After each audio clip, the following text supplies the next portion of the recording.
Assalamualaikum, salam sejahtera. Anda sedang menonton Lensa IPT tepat jam 4.30 petang. Pastinya anda boleh tonton kami di saluran berita RTM, tonton kami di MyClick RTM. Anda juga boleh tonton kami di Facebook Live Lensa IPT. Pastinya bersama dengan saya, kami akan berbincang berkenaan dengan topik-topik ataupun perkembangan di Institut Pengajian Tinggi dalam negara, dan pastinya permulaan kita akan berikan anda berkenaan dengan kes harian COVID-19 yang mana hari ini mencatatkan kes baru 17,786 kes, menjadikan keseluruhan kes jumlah kes COVID-19 dalam negara kita adalah 1,113,272 kes. Ini bukan satu angka yang membanggakan, ini juga bukan salah satu angka yang menunjukkan penurunan. Jadi kita perlu lebih berhati-hati dan juga berjaga-jaga menjaga SOP yang ditetapkan oleh kerajaan. Dan pastinya saya ingin mengucapkan tahniah kepada Dabitah, Nur Dabitah Sabri, kerana mendapat tempat ranking yang ke-6 daripada 18 atlet terjun yang mana mencatatkan mata 312.60 mata yang mana layak ke semi-final. Kita akan bertemu Dabitah di semi-final bagi Olimpik Tokyo sebentar saja nanti, dan antara game ataupun pertandingan yang kita akan lihatkan sebentar saja nanti adalah pada pukul 6.40 petang, iaitu badminton bergula lelaki Aaron Chia dan juga Soh Woo Yik yang akan berentap bersama dengan pasangannya. Dan pastinya kita akan menantikan ataupun mendoakan semoga memberikan sokongan kepada atlet-atlet negara untuk kita terus mendapatkan dan mendapatkan satu hasil yang membanggakan Malaysia. Dan pastinya kalau anda cakap berkenaan dengan Tokyo, Olimpik Tokyo ini, UiTM sebenarnya menghasilkan busana yang di Olimpik yang cukup cantik, yang cukup menawan, dan pastinya kita akan mainkan dulu apa yang dipersembahkan oleh UiTM di peringkat Olimpik di Tokyo 2020. Saksikan.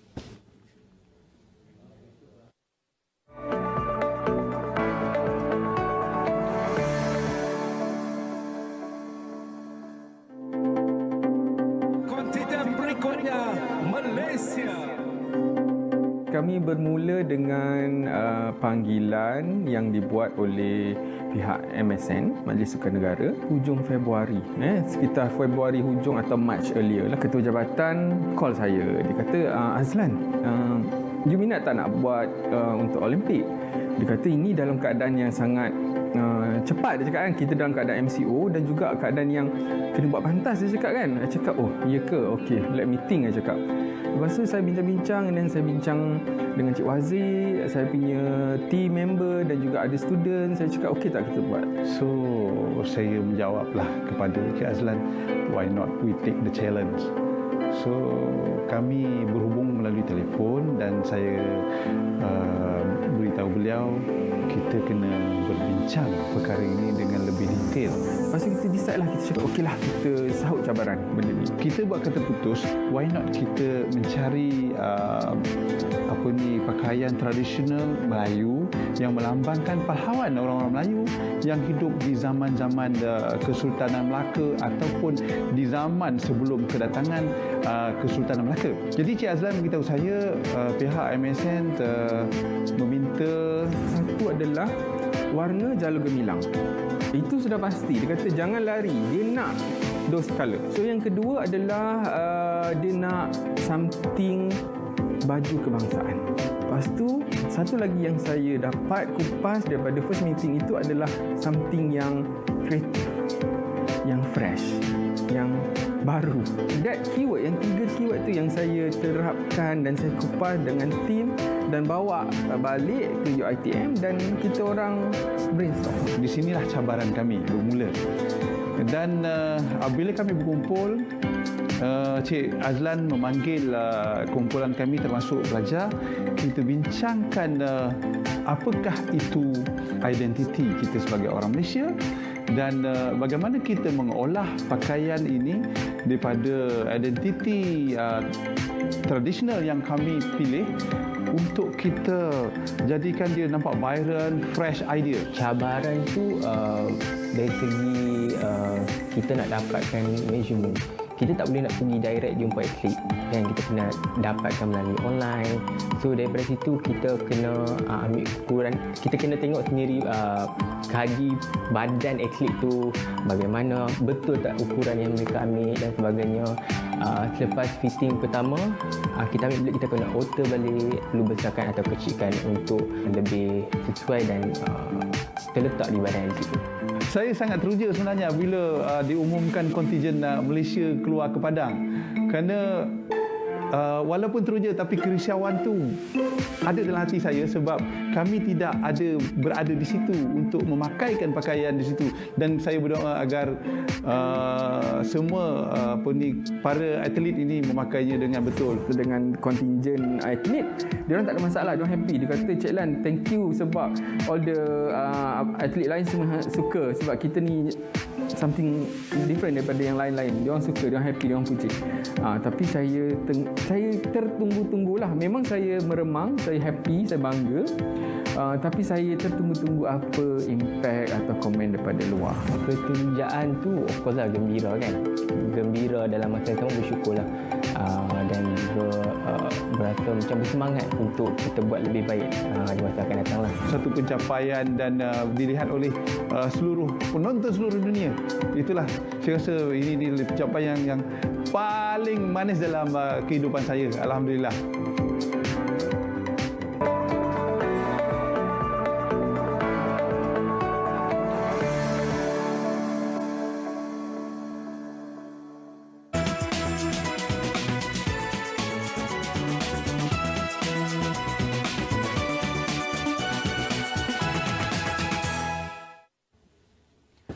#Hartal Doktor Kontrak menjadi bualan yang mana menyaksikan pada Isnin lalu perhimpunan ataupun demonstrasi oleh doktor-doktor kontrak ini bersuara kenapa mereka ini tidak dapat penempatan tetap di universiti ataupun di hospital-hospital kerajaan, dan pastinya itu adalah salah satu punca kenapa hartal doktor kontrak itu menjadi bualan sehingga kini.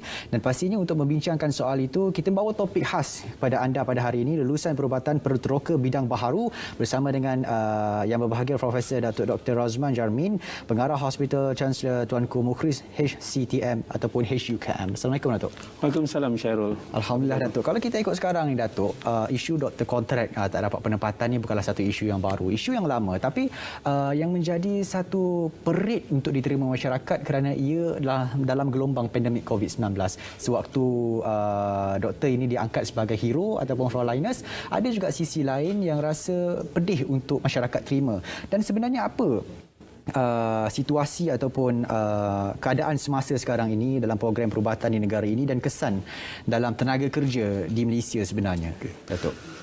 Untuk program perubatan di Malaysia ni Syarul, memang telah lama kita tahu program perubatan bermula daripada era tahun 70-an dan seterusnya ke sini, di mana kita memperkuatkan program kita panggil sarjana muda dan setakat ini alhamdulillah penyumbaran tenaga kerja untuk doktor-doktor asas ataupun doktor-doktor biasa ni di sarjana muda memang cukup dan terlebih cukup.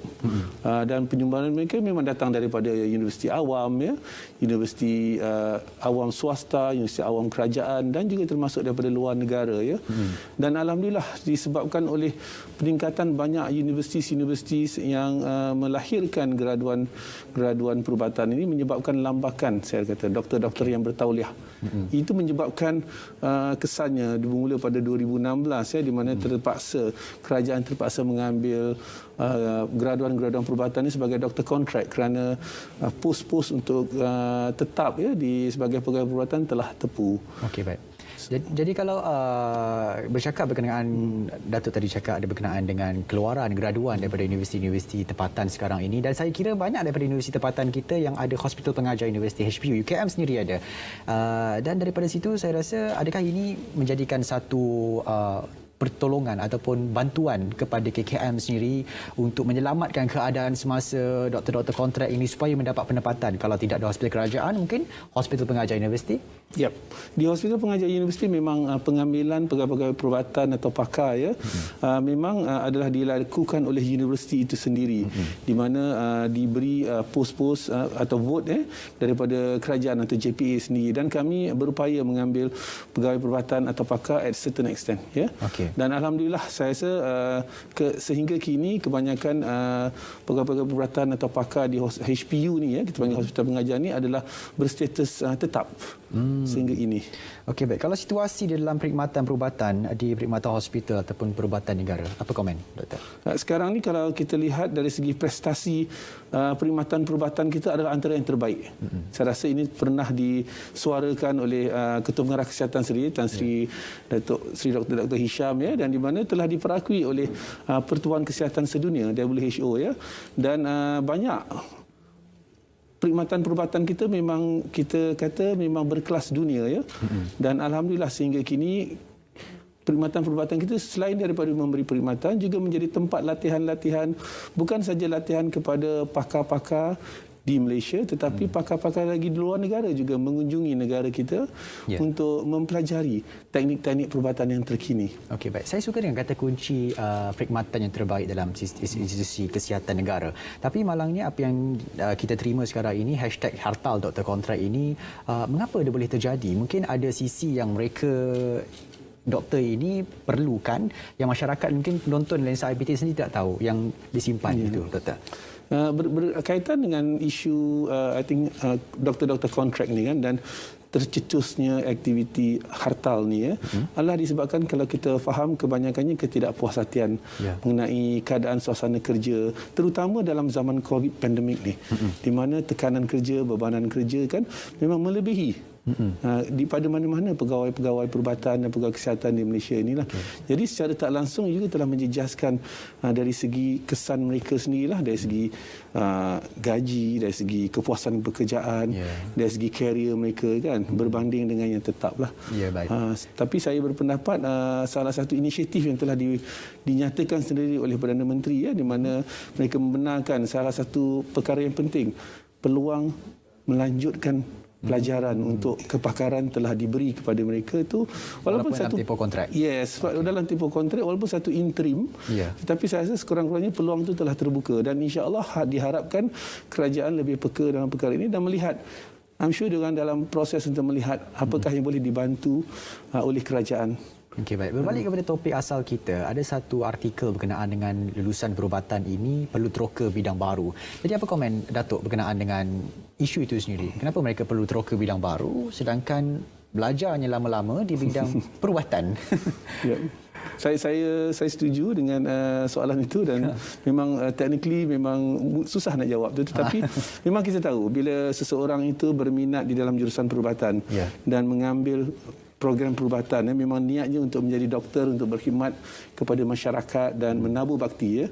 Tetapi malangnya bila keadaan sekarang ni ya, di mana demand dan supply kita katakan melebihi ya, di mana kita rasa pos-pos yang ada tu telah hampir dipenuhi kan. Jadi itu memberi tekanan kepada sistem pentadbiran dan juga sistem perkhidmatan yang diberikan, di mana ada kelebihan doktor-doktor yang ingin memasuki perkhidmatan, dan antara yang isu dia adalah keperluan kewajipan di mana mereka memerlukan syarat-syarat untuk mendapatkan sijil pendaftaran penuh untuk praktis. Sebagai satu bidang profesional, kita perlu mendapatkan sijil profesional yang diiktiraf, bermaksud mereka telah menyelesaikan latihan yang sepatutnya untuk mendapatkan sijil pendaftaran itu untuk melakukan praktis di Malaysia ini. Okey, baik. Dan itu penting sebab ia memerlukan satu license. Okey, baik. Antara pengetahuan asas ataupun nilai tambah yang perlu ada dalam mereka ini, graduan perubatan ini, supaya lebih diterima mungkin ataupun lebih diberi kepercayaan kepada mereka untuk menetap ataupun dapat penempatan yang tetap dalam hospital. Saya rasa keperluan untuk berdaya saing di zaman sekarang ini ya, untuk yang perlu ada terutamanya di kalangan pelajar-pelajar perubatan ya, mungkin perlu diterapkan oleh universiti-universiti yang mengadakan kursus ini, antaranya keilmu entrepreneur ya, ataupun keusahawanan perlu ada, sebab itu satu model yang boleh diterapkan kepada semua peringkat level ya. Satu lagi dari segi keilmu penggunaan information technology dengan dengan IR 4.0 ni, di mana banyak maklumat-maklumat hanyalah di telefon atau information, dan saya tak terkejut beberapa tahun hadapan nanti, Kang, banyak teknologi-teknologi ini boleh digunakan di dalam perkhidmatan perubatan itu sendiri dan bukan secara tradisional. Jadi saya rasa dengan persediaan lebih awal yang dapat dilakukan akan membolehkan mereka bersedia untuk menghadapi benda ni. Dan contohnya sekarang ni pun kita dah tahu banyak di hospital kita tidak menggunakan kertas sebagai penulisan laporan perubatan, merupakan orang kata everything kita panggil hospital information system. Semua maklumat dimasuk dalam komputer, image X-ray boleh dihantar ke mana-mana. Itu satu saya rasa ilmu yang perlu berada di peringkat graduan perubatan sebelum mereka lulus, dan universiti perlu bertanggungjawab untuk menyediakan perkhidmatan itu. Bercakap berkenaan dengan inovasi ataupun IR 4.0 ini sendiri. Satu inovasi di China yang saya ketahui berkenaan dengan membedah menggunakan robot. Kalau kita ikut perkembangan di China sendiri, mereka sudah lakukan pembedahan menggunakan robot, bedah kulit anggur. Itu saya rasa satu langkah ke hadapan. Makanya sistem kesihatan ataupun institusi kesihatan dalam negara mungkin akan bergantung kepada robot satu hari nanti. Mungkin apa pendapat Datuk berkenaan dengan itu? Mungkin doktor itu kurang, robot itu lebih banyak daripada doktor satu hari nanti. Okey. Saya rasa inovasi dan teknologi ini berkembang. Dan salah satunya adalah inovasi robotic surgery, kita panggillah perkhidmatan pembedahan secara robot. Memang telah ada di Malaysia, tetapi dia peringkatnya masih saya anggap peringkat permulaan lagi, berbanding dengan negara-negara lainlah, dan itu satu peluang di mana keupayaan sesiapa untuk mempelajari teknologi ini dan mungkin mampu menjadi pelopor dan seterusnya pencetus idea di kemudian hari, because itu menyebabkan kemungkinan dan kebolehan. Contoh saya berada di Kuala Lumpur, dengan ada robotik, pembedahan dilakukan di Alostar. Itu teknologi memang pernah dibuat dan boleh dibuat, tapi itu memerlukan kemampuan teknologi yang tinggi lah dari segi communication dan juga dari segi saluran maklumat dan sebagainya. Okey, baik. Bercakap berkenaan dengan pengetahuan atas ataupun nilai tambah kepada doktor-doktor ataupun graduan-graduan ini yang perlu diterapkan. Persoalannya, kalau mereka ini bertungkus lumus mendapatkan segulung ijazah, adakah gaji mereka ini setimpal dengan kerja yang mereka buat sekarang? Soalan yang baik. Jika kita bandingkan gaji graduan perubatan berbanding dengan graduan-graduan lain di Malaysia ini, di perkhidmatan am JPA, berbanding dengan guru, berbanding dengan engineer, sebenarnya gaji doktor ini adalah tinggi berbanding dengan mereka. Tetapi jika nak bandingkan dengan gaji di peringkat swasta itu memanglah ada perbezaan yang jauh. Tetapi saya berpendapat dengan keadaan ekonomi sekarang ni, gaji yang diterima itu masih lagi setimpal berserta dengan allowance dan juga tuntutan allowance lebih masa dan sebagainya. Saya rasa masih lagi mampulah untuk mereka menghadapinya dan terima, saya rasalah. Itu pendapat saya. Okey, baik. Kita sebenarnya tidak mahu bersikap tidak adil. Kita mahu jadi adil. Andai kata KKM mengambil doktor-doktor ini sebagai pekerja tetap, pendapatan tetap, mungkin ada jabatan-jabatan yang lain mungkin rasa ini tidak adil. Mereka juga mahu pendapatan yang tetap. Juga SPA ada kuantiti yang tersendiri setiap tahun untuk mengambil pekerja-pekerja tetap untuk masuk ke kerajaan. Jadi perkara ini bagi saya mungkin boleh ada blind spotnya, boleh tambah baik. Jadi, namun apa antara blind spot dan juga apa antara kaedah untuk menyelesaikan keadaan ini untuk tidak ada lagi mungkin hartalness pula timbul satu hari nanti, kan? Kita tak nak benda ni berlaku. I think polemiknya kalau kita lihat kepada data, kemungkinan besar hampir 200,000 pekerja kontrak di dalam perkhidmatan awam. Dan untuk doktor ni hampir 25,000 yang dimaklumkan. Jika kita hendak menukar status doktor saja, mungkin 180 pekerja kontrak perkhidmatan awam juga akan menjadikan hartal. Tetapi saya tahu ini bukannya senang, tetapi saya harap penggubal dasar di perkhidmatan awam itu dapat melihat secara yang lebih efektif bagaimana kita hendak menangani isu-isu pekerja kontrak ini lebih berkhidmat. Sebab ada beberapa perkara yang saya rasa perlu dipikirkan. Satu, memang kehendak negara. Apa yang ada segi keperluan tenaga kerja. Nombor dua, kehendak perkhidmatan itu sendiri, sama ada perubatan, kesihatan, engineering, perguruan. Dan satu lagi, kehendak individu yang memegang ijazah itu juga perlu. Dari segi peluang, dari segi macam you kata, gaji mereka, allowance, kebajikan mereka, allowance mereka, dan satu lagi peluang mereka untuk melanjutkan pengajaran. Betul. Itu semua perlu dilihat, dan insya-Allah saya rasa kalau kita dapat melihat lebih efektif, saya rasa memang ada jalan penyelesaian untuk bukan hanya pada doktor saja, ada kemungkinan besar hartal pada jururawat, kepada guru dan sebagainya. Pengacara mungkin. Betul, saya tak terkejut. Jadi saya cuba bayangkan mungkin satu hari nanti UKM sendiri ada 3 ataupun lebih daripada 3 hospital HPU itu sendiri, supaya mereka dapat menempatkan doktor-doktor ini dalam satu kawasan yang kita kata selamat di bawah universiti itu sendiri, macam Datuk kata tadi, lantikan daripada universiti. Jadi pandangan doktor macam mana? Adakah kita perlu ada jalan yang lain, ataupun perlu universiti sendiri mengadakan lebih banyak HPU untuk membendung solusi membendung masalah ini untuk terus berlaku? Untuk peringkat ini, pemahaman saya memang Kementerian Pendidikan Tinggi memang sedang berusaha, sebab bila setiap universiti awam yang mempunyai program perubatan, mereka sedang dalam berusaha untuk memastikan setiap universiti itu mempunyai hospital pengajar sendiri.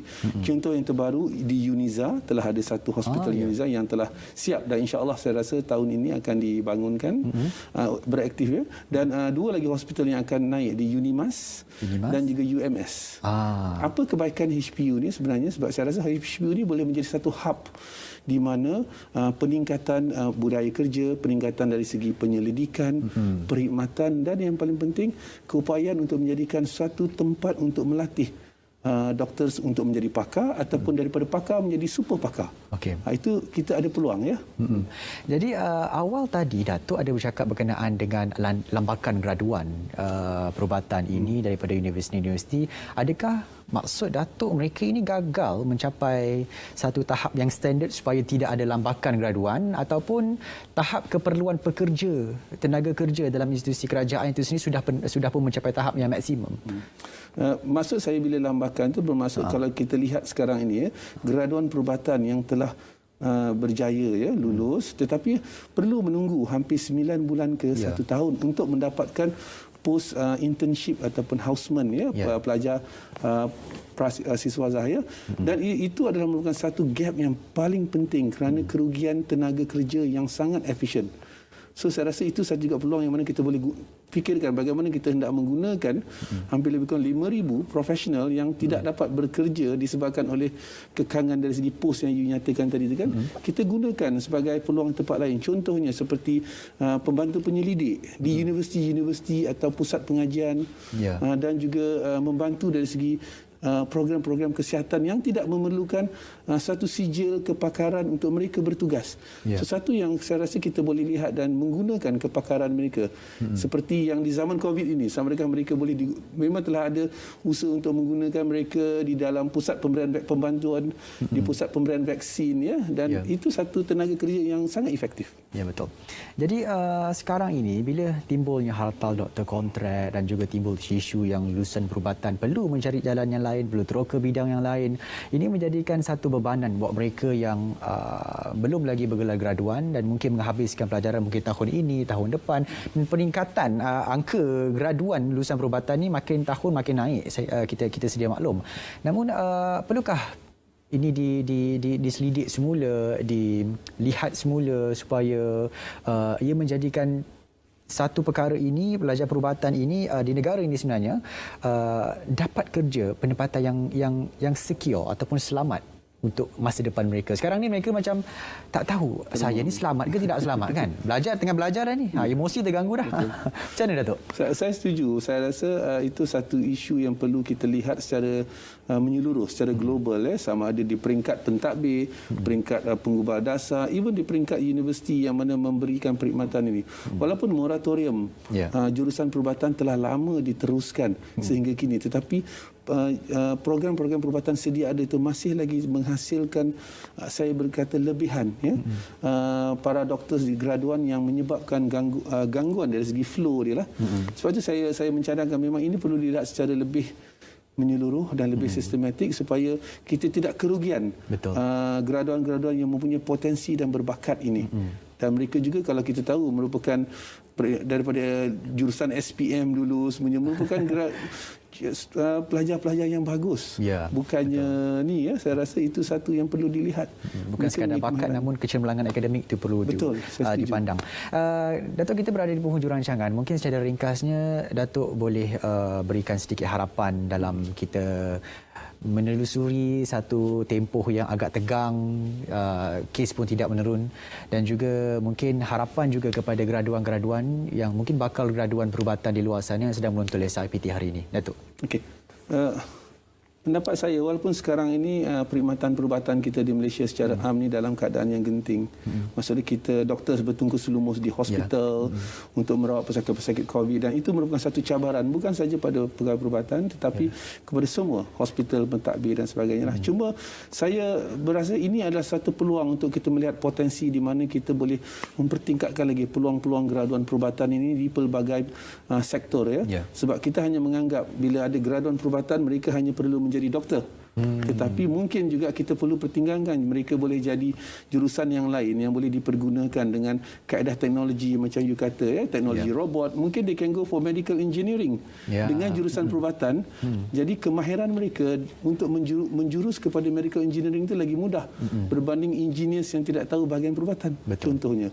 Itu saya rasa peluang-peluang yang kita perlu lihat, dan universiti sendiri perlu melihat potensi di mana mereka boleh kembangkan ini, dan rather than membiarkan mereka terapung sementara menunggu, mungkin memberi peluang kepada mereka untuk menjurus kepada bidang-bidang yang baru untuk diterokai. Okey.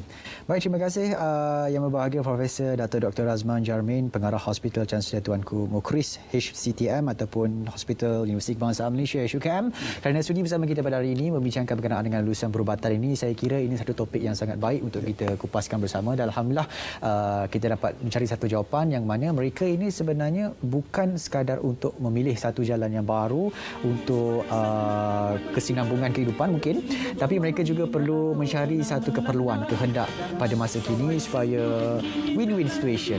Kan kita tak mampu nak berikan semua kepada mereka, dan juga mereka tidak dapat apa yang mereka mahukan. Baik.